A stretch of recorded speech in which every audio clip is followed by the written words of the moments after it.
Bonsoir Salif Keita. Bonsoir. Merci beaucoup d'être avec nous. Mouloud Achour, Hélène Bonsoir. Ségara. Salut, ça va? Ouais, bien. Aujourd'hui, Salif Keita, vous êtes entrepreneur et vous venez de sortir votre autobiographie, Un style de vie. On va revenir ensemble, Salif, sur votre vie. Ce livre, vous l'avez écrit en prison et en avant-propos, vous écrivez « En aucun cas, je ne cautionne la criminalité, bien au contraire ». Pourquoi il vous a fallu l'écrire, ce livre? En fait, c'était une thérapie pour moi, en fait, ce bouquin.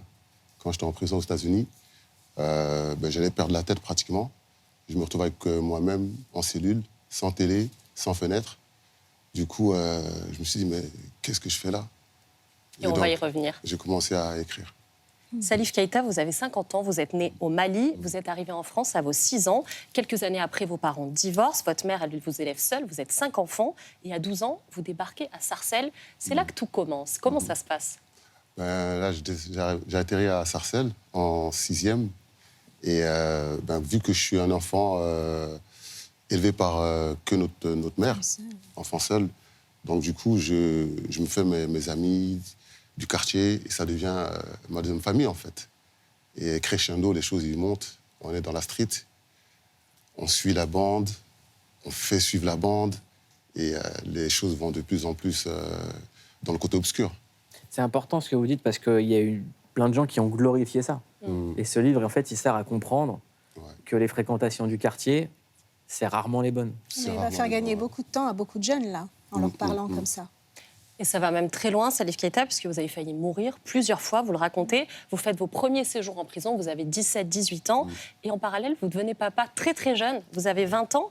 Et vous développez aussi l'entrepreneuriat. Il se passe tout ça dans cette vie si jeune. Vous montez un label de musique, une marque de vêtements, que beaucoup d'artistes s'arrachent. Et là, vous êtes au top. Racontez-nous un petit peu comment ça se passe tout ça en même temps. En fait, dans la street, il y a beaucoup d'entrepreneurs, mais on n'a pas les options nécessaires pour suivre la bonne voie, entre guillemets. On connaît ce qu'on apprend sur le terrain. En fait, dans la street, moi, j'ai eu la chance d'avoir cette envie de vouloir avoir mes propres affaires, mes propres business, en fait. Mais je ne savais pas quelle porte taper pour y accéder. Il n'y avait que la street. Et donc, du coup, ça a commencé avec les petits larcins. Les petits deals. Mais maintenant, attention, quand je dis ça, il faut que je prenne le recul pour expliquer que, là, avec mon âge, à 50 ans, je connais mieux. Le savoir est une arme. Et c'est vrai. Quand tu as entre 17 et 20 ans, tu ne sais pas exactement ce qui se passe. Tu es vraiment dans une matrix. Et tout autour, tout le monde est dans la même matrix. Donc, du coup, on fait à peu près tout ce que tout le monde fait.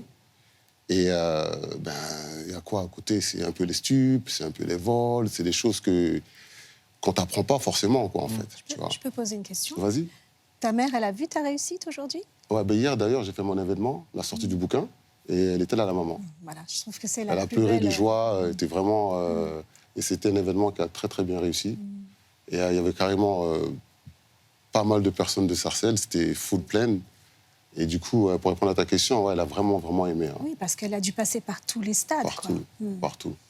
Entre les portes cassées par la police, entre les cauchemars qu'elle a eus.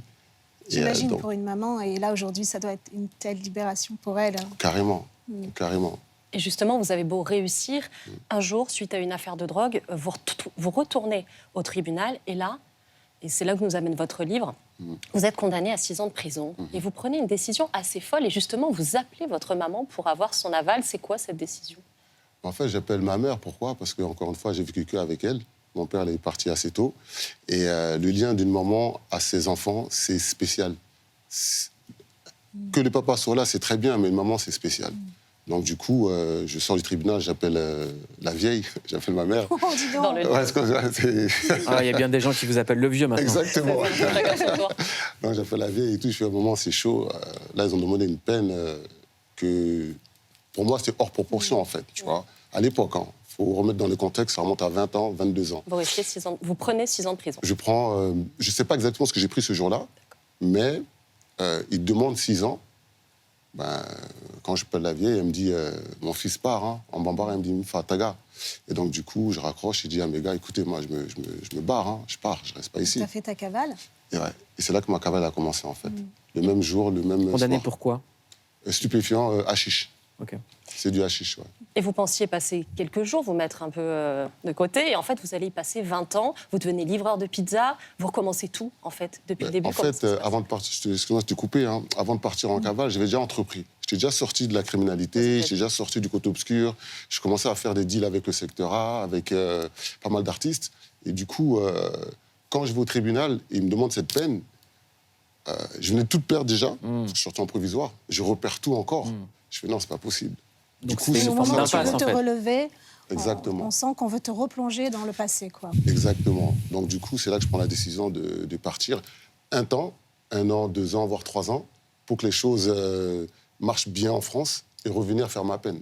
Vous partez aux États-Unis, vous y passez 20 ans. Qu'est-ce qui est le plus difficile quand on est en cavale?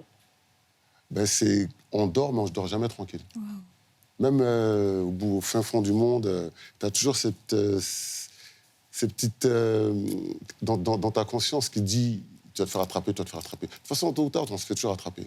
Et vous finissez par vous faire attraper. Et je finis par me faire attraper en 2017. Dans quel état tu étais? Ben, j'étais dans un état financier assez bien. J'avais ouvert Pardon, le commerce. dans quel état d'Amérique, pardon? Dans l'état, ok. J'étais à New York, Harlem. Ah, d'accord, ok. Ouais, en plein Harlem. Et j'ai fait 20 ans, c'est Harlem. Hein. Et comment tu survivais là-bas, à ce moment-là? Bon, au départ, comme tu as dit Livreur tout à de l'heure, pizza. là, j'ai livré des pizzas pendant 5 ans. Donc, c'est une dépression totale. Et, en sachant ce que j'avais laissé là-bas. Vos enfants? Les enfants. J'arrive dans un pays que je ne connais pas, la langue, je ne connais personne. En tout cas, pour connaître l'histoire de cette cavale incroyable, il faut lire ce livre qui Oui. s'appelle Un style de vie. Merci beaucoup, Salif Keita. Bravo Merci. pour ce magnifique livre. J'espère qu'il va inspirer la jeunesse.